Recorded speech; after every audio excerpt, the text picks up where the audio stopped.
हमेशा की तरह एक दिन बादशाह अकबर के दरबार में कार्यवाही चल रही थी। तभी एक व्यक्ति हाथ में एक कांच का मर्तबान लिए वहां आया। बादशाह अकबर ने पूछा, बोलो तुम क्या चाहते हो और इस मर्तबान में क्या है? वह व्यक्ति बोला, जहांपनाह है, इसमें रेत और चीनी का मिश्रण है। बादशाह अकबर ने फिर पूछा, यह तुम यहाँ क्यों लाए हो? माफी चाहता हूँ हुजूर, व्यक्ति बोला, हमने बीरबल की बुद्धिमता के बारे में बहुत सुन रखा है। हम बीरबल की काबिलियत को परखना चाहते हैं। हम चाहते हैं कि वह रेत से चीनी का दाना दाना अलग कर दे। बादशाह अकबर ने बीरबल को और देखते हुए कहा, देख लो बीरबल, रोज ही तुम्हारे सामने एक नई समस्या रख दी जाती है। अब तुम्हें बिना पानी में घोले इस रेत में से चीनी को अलग करना है। बीरबल मुस्कुराए और बोले, कोई समस्या नहीं जहांपनाह, यह तो मेरे बाएं हाथ का काम है। कहकर बीरबल ने मर्तबान उठाया और सभी को लेकर दरबार से बाहर चल दिए। बीरबल बाग में पहुंचकर रुका और मर्तबान में भरा सारा मिश्रण आम के एक बड़े पेड़ के चारों ओर बिखेर दिया। यह तुम क्या कर रहे हो? उस व्यक्ति ने पूछा। बीरबल बोले, यह तुम्हें कल पता चलेगा। अगले दिन फिर वे सभी उस आम के पेड़ के नीचे जा पहुंचे। वहां अब केवल रेत पड़ी थी।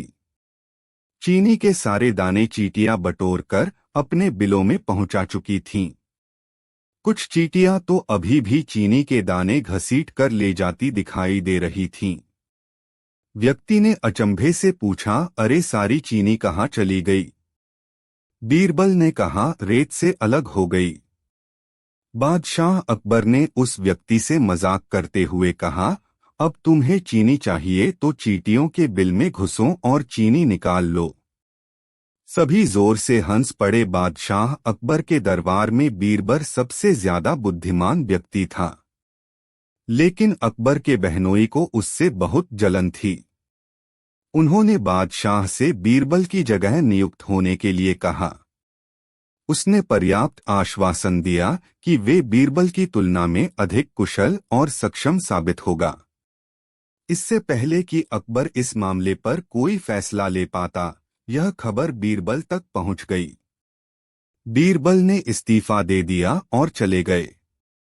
अब अकबर के बहनोई को बीरबल के स्थान पर मंत्री बना दिया गया। अकबर ने नए मंत्री का परीक्षण करने का फैसला किया।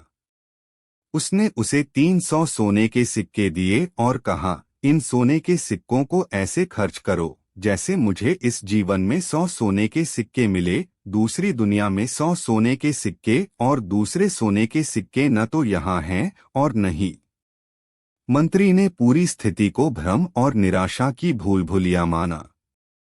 वह यह सोचकर रातों की नींद हराम कर देता था कि वह खुद को इस गंदगी से कैसे निकालेगा। हल्कों में सोच उसे पागल बना रही थी। आखिरकार अपनी पत्नी की सलाह पर उसने बीरबल की मदद मांगी। बीरबल ने कहा, तुम मुझे सोने के सिक्के दो, मैं बाकी काम संभालूंगा। बीरबल हाथ में सोने के सिक्कों का थैला पकड़े शहर की सड़कों पर चल पड़ा। उन्होंने अपने बेटे की शादी का जश्न मनाते हुए एक अमीर व्यापारी को देखा। बीरबल ने उसे 100 स्वर्ण मुद्राएं दी और विनम्रतापूर्वक कहा, बादशाह अकबर आपको अपने बेटे की शादी के लिए शुभकामनाएं और आशीर्वाद भेजता है। कृपया उसके द्वारा भेजे गए उपहार को स्वीकार करें। व्यापारी ने सम्मानित महसूस किया कि बादशाह ने इस तरह के कीमती उपहार के साथ एक विशेष दूत भेजा था। उन्होंने बीरबल को सम्मानित किया और उन्हें बादशाह के लिए उपहार के रूप में बड़ी संख्या में महंगे उपहार और सोने के सिक्कों का एक बैग दिया। इसके बाद बीरबल शहर के उस क्षेत्र में गए जहां गरीब लोग रहते थे। वहां उसने सोने के 100 सिक्कों के बदले में भोजन और वस्त्र खरीदे और उन्हें बादशाह अकबर के नाम पर वितरित किया। जब वह शहर वापस आया तो उसने संगीत और नृत्य का एक कार्यक्रम आयोजित किया।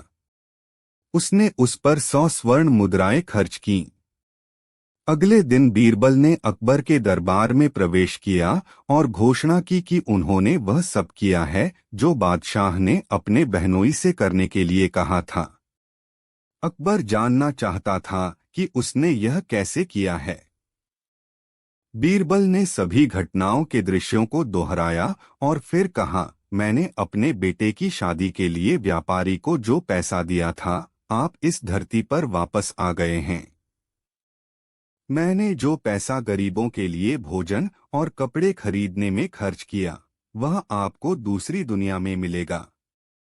जो पैसा मैंने संगीत समारोह में खर्च किया, वह आपको न तो यहाँ मिलेगा और नहीं। अकबर के बहनोई ने अपनी गलती समझी और इस्तीफा दे दिया। बीरबल को अपना स्थान वापस मिल गया। किसी विषय को लेकर दरबार की कार्यवाही चल रही थी। सभी अपनी अलग अलग राय पेश कर रहे थे। सभी एक एक कर अपनी राय दे रहे थे। बादशाह अकबर दरबार में बैठे यह महसूस कर रहे थे कि सबकी राय अलग है। उन्हें आश्चर्य हुआ कि सभी एक जैसे क्यों नहीं सोचते। यह सोच अकबर ने बीरबल से पूछा, बीरबल, क्या तुम बता सकते हो कि लोगों की राय आपस में मिलती क्यों नहीं? हमेशा सब अलग अलग क्यों सोचते हैं? बीरबल बोला, बादशाह सलामत, हमेशा ऐसा नहीं होता।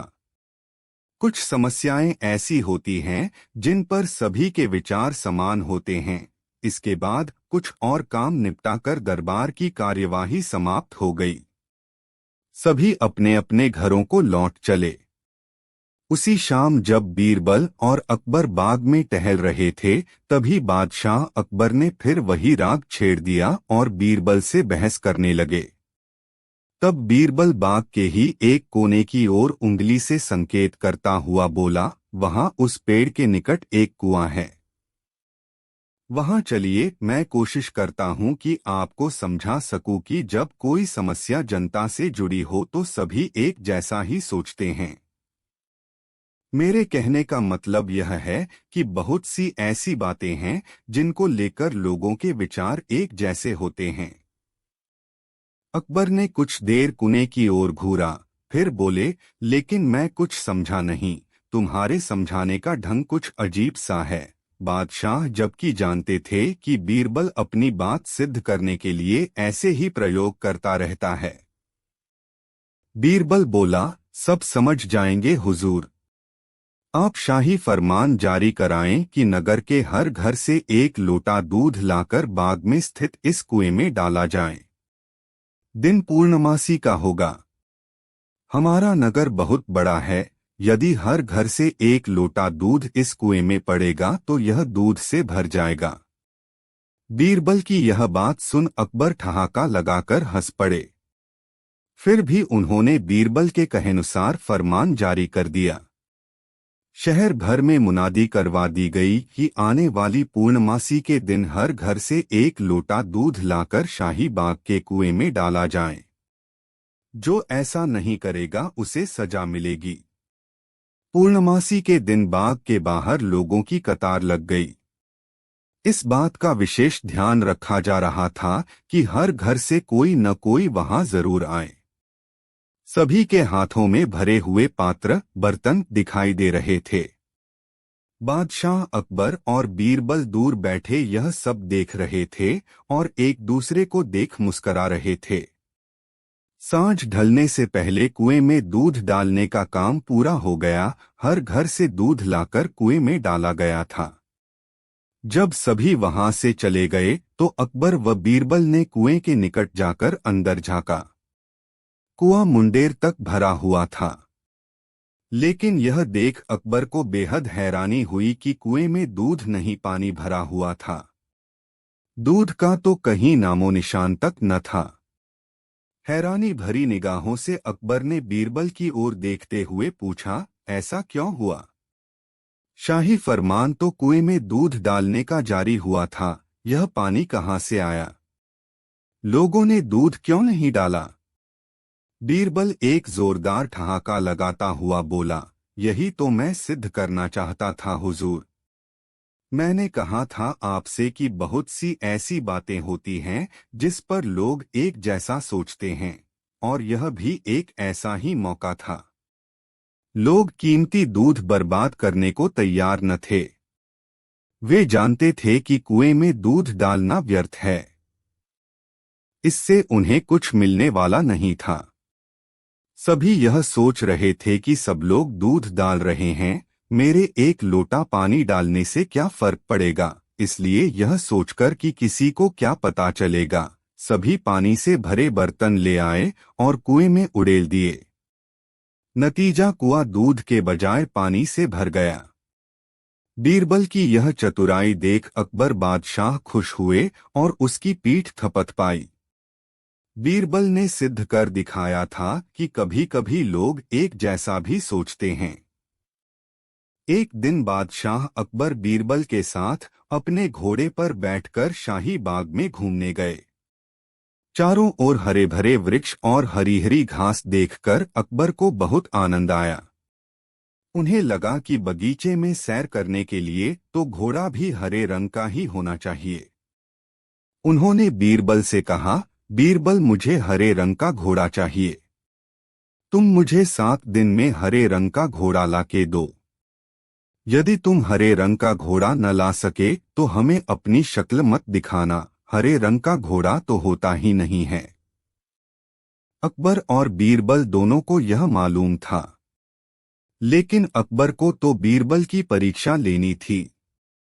दरअसल इस प्रकार के अटपटे सवाल करके वे चाहते थे कि बीरबल अपनी हार स्वीकार कर लें और कहें कि जहांपनाह मैं हार गया, मगर बीरबल भी अपने जैसे एक ही थे।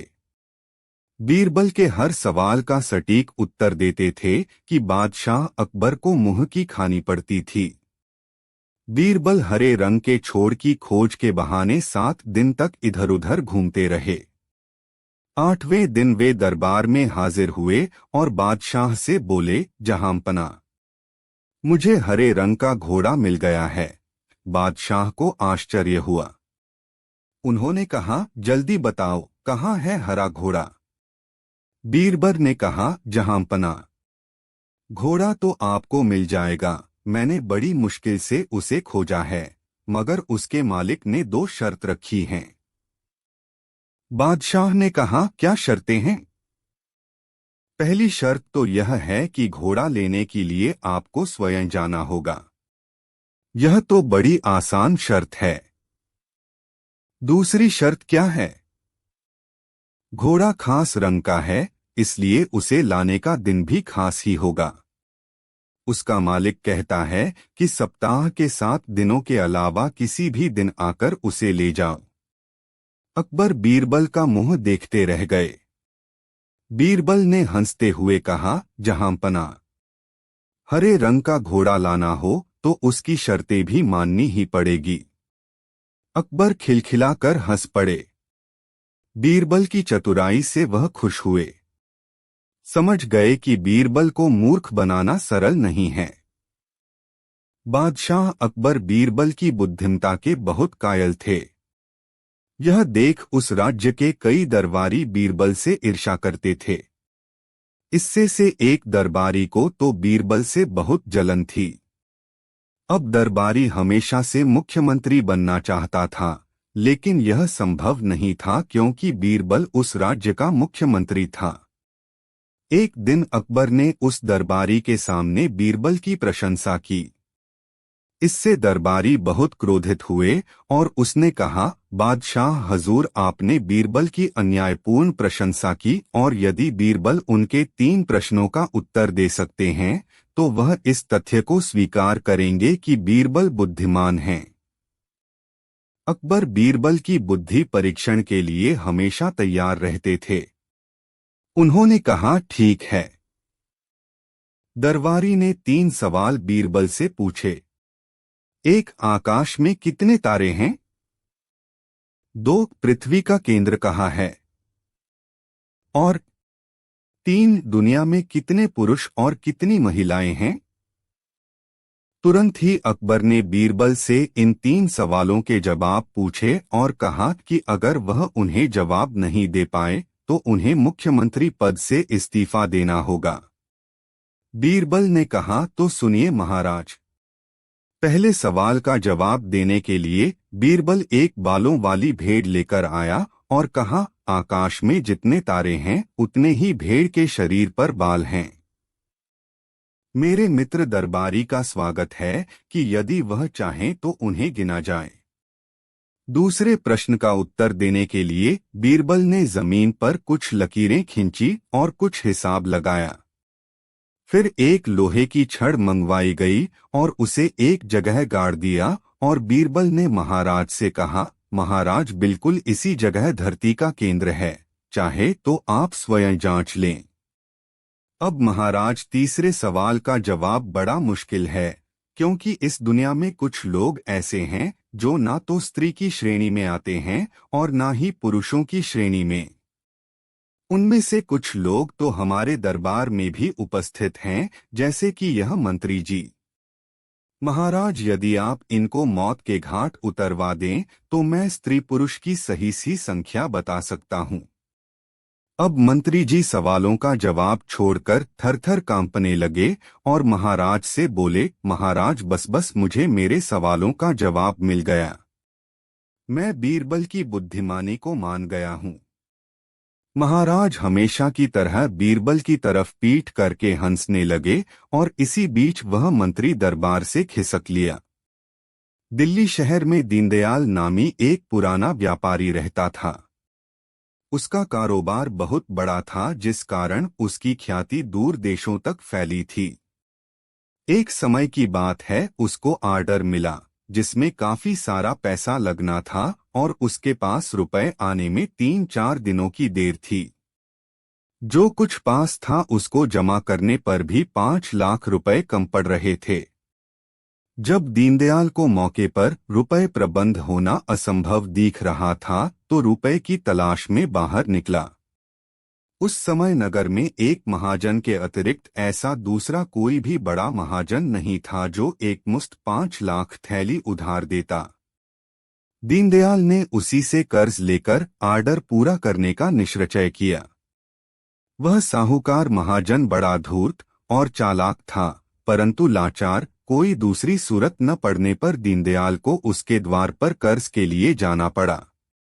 दीनदयाल ने उस महाजन से 12 दिन की अवधि पर 5 लाख रुपए कर्ज मांगा। उसे विश्वास था कि उपरोक्त समय के अंदर उसके पास बहुत सा रुपया आ जाएगा। उधर महाजन भी एक व्यापारी था जो दीनदयाल को नष्ट करने की चेष्टा में लगा रहता था। कारण था उसका और दीनदयाल का व्यापारिक द्वेष।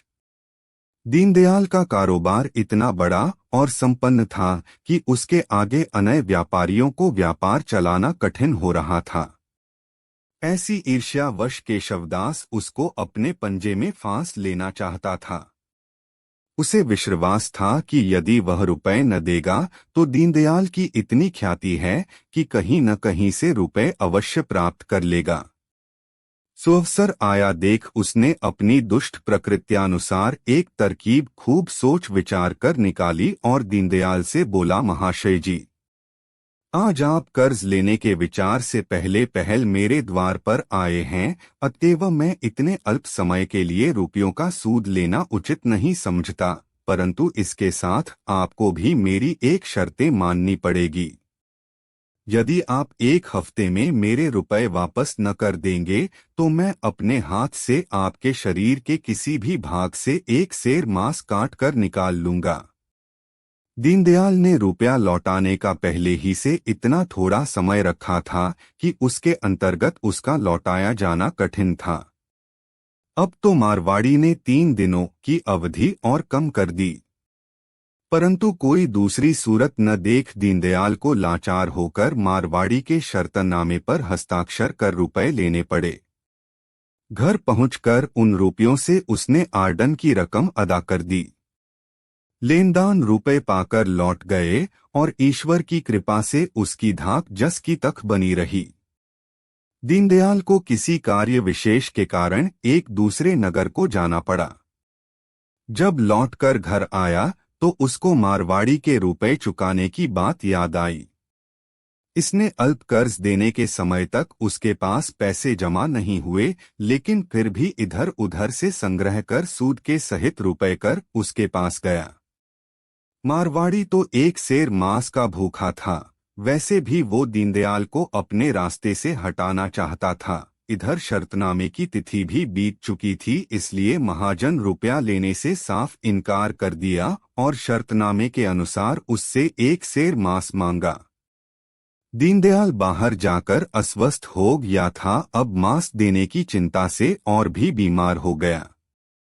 बीमारी के बहाने से टाल मटोल में 2-3 दिन का समय और निकल गया। जब महाजन ने देखा कि इस प्रकार काम बनना कठिन है, तो वह शर्तनामे को लेकर अदालत पहुंच गया। दीनदयाल को अदालत का नोटिस आया। वह लाचार होकर बीमारी की हालत में पालकी में बैठकर न्यायालय में उपस्थित हुआ। मुकदमा पेश हुआ। काजी ने दीनदयाल से पूछा, क्या इस शर्तनामे के मुताबिक तुमने इस मारवाड़ी से 1 हफ्ते की मुद्दत पर 5 लाख रुपए उधार लिए हैं?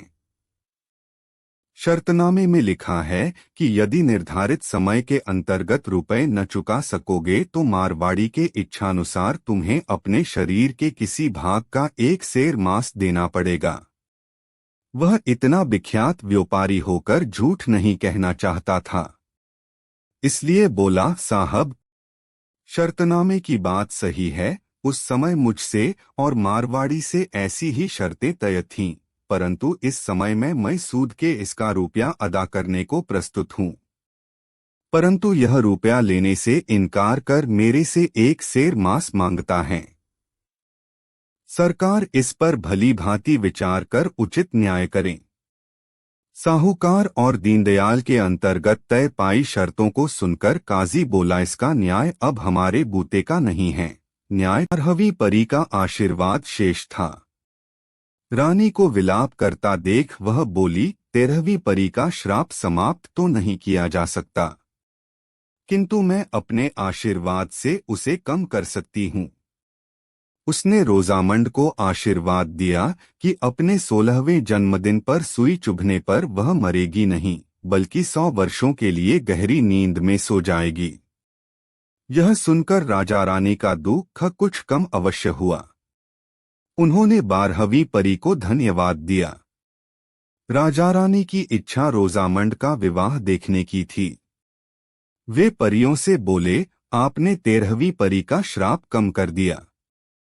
इस बात की हमें बेहद खुशी है, किंतु दुख ये है कि हम लोग रोजामंड का विवाह नहीं देख पाएंगे। जब 100 वर्षों एक बाद वह सोकर उठेगी, तब तक हम मर चुके होंगे। तब 12वीं परी बोली, जैसे ही रोजामंड 100 वर्षों के लिए सोएगी, राजा रानी सहित पूरी प्रजा भी सो जाएगी। रोजामंड के जागने पर ही सब जागेंगे और रोजामंड नींद से तब जागेगी जब एक सच्चा प्यार करने वाला राजकुमार उसे चूम लेगा। इसके बाद सभी परियां राजमहल से चली गई। परियों के जाने के बाद राजा रानी ने सेवकों से कहकर राजमहल के सारे चरखे और सुइयां नष्ट करवा दी। वे किसी भी सूरत में रोजामंड को दुष्ट परी के श्राप से बचाना चाहते थे। दिन बीतने लगे और रोजामंड बड़ी होने लगी। वह बहुत सुंदर और दयालु होने के साथ ही आखिरकार रोजामंड का 16वां जन्मदिन आ ही गया। राजा रानी ने इस अवसर को धूमधाम से मनाने के लिए शाम को एक बड़े जश्न और भोज का आयोजन किया था, किंतु वे चिंतित भी थे। उन्हें दुष्ट परी के श्राप के सच हो जाने की आशंका ने घेर रखा था, किंतु पूरा दिन बीत जाने के बाद भी कुछ नहीं हुआ। शाम को एक सेवक रानी के पिता का पत्र लेकर आया, जिसमें लिखा था कि रानी के पिता की तबीयत बहुत खराब है। राजा रानी तुरंत रानी के पिता से मिलने निकल पड़े।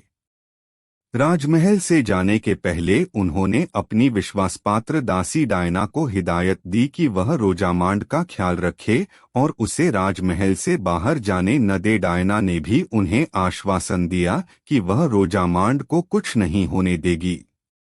राजा रानी के जाने के बाद डायना साये की तरह रोजामांड के साथ रही। लेकिन जब वह भोजन बनाने में व्यस्त हुई तो रोजामांड छुपकर बगीचे में आ गई और वहां पक्षियों के साथ खेलने लगी। खेलते खेलते उसे एक फूल पर बैठी सुनहरी तितली नजर आई। उसे पकड़ने जैसे ही रोजामांड ने हाथ बढ़ाया, वह उड़ गई। रोजामांड उसके पीछे भागने लगी। उड़ते उड़ते तितली एक मीनार के सामने पहुंच गई। वह एक पुरानी मीनार थी और बहुत ऊंची थी। रोजामांड के मीनार के सामने पहुंचने पर तितली मीनार के भीतर चली गई। रोजामांड भी तितली के पीछे मीनार में चली गई। मीनार में गोलाकार सीढ़ियां बनी हुई थी। रोजामांड तितली के पीछे जाते हुए सीढ़ियां चढ़ने लगी। तितली उड़ते उड़ते मीनार के सबसे ऊपरी मंजिल पर पहुंच गई और उसके पीछे रोजामांड भी मीनार के उस हिस्से पर एक छोटा सा कमरा था। तितली के पीछे रोजामांड उस कमरे में चली गई। वहां एक बूढ़ी औरत चरखा चला रही थी। रोजामांड ने कभी चरखा, स्पिनिंग व्हील नहीं देखा था। वह आश्चर्य से उसे देखने लगी। बूढ़ी औरत ने जब सिर उठाकर रोजामांड को देखा तो रोजामांड ने पूछा, आप ये क्या कर रही हैं? मैं इस चरखे से सूत काट रही हूं।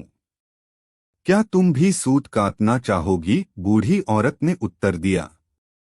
रोजामांड ने कभी चरखा नहीं देखा था, इसलिए उसका मन सूत काटने मचल उठा।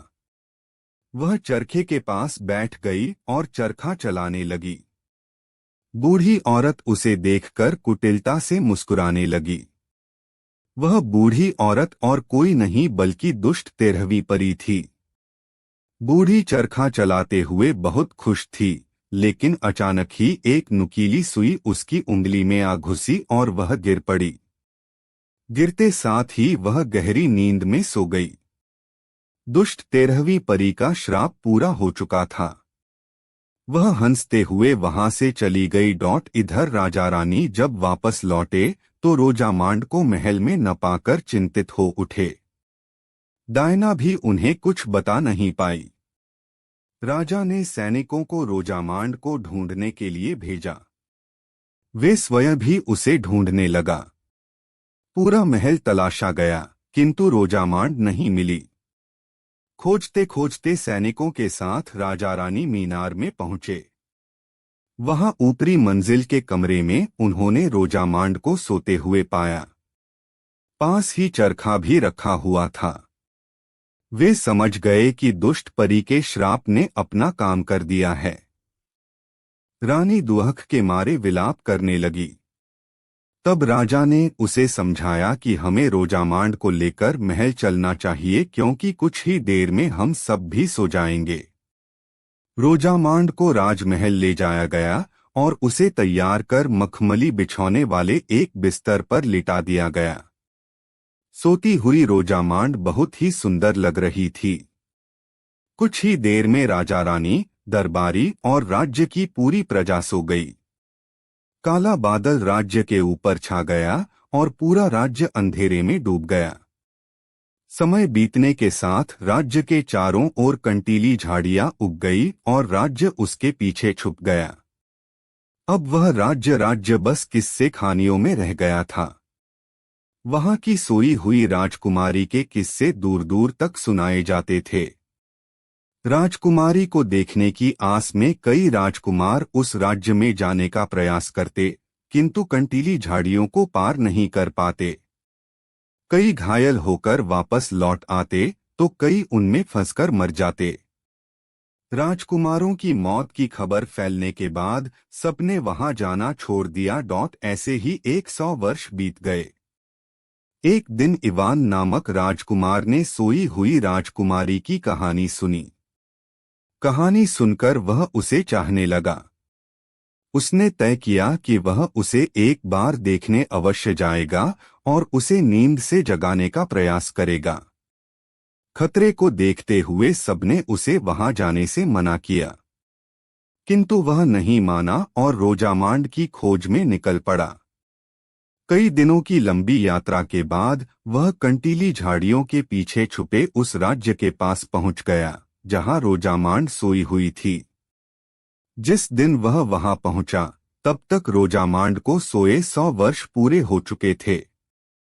राजकुमार इवान ने कंटीली झाड़ियों को किसी तरह अपनी तलवार से काटकर पार किया और राज्य में घुस गया।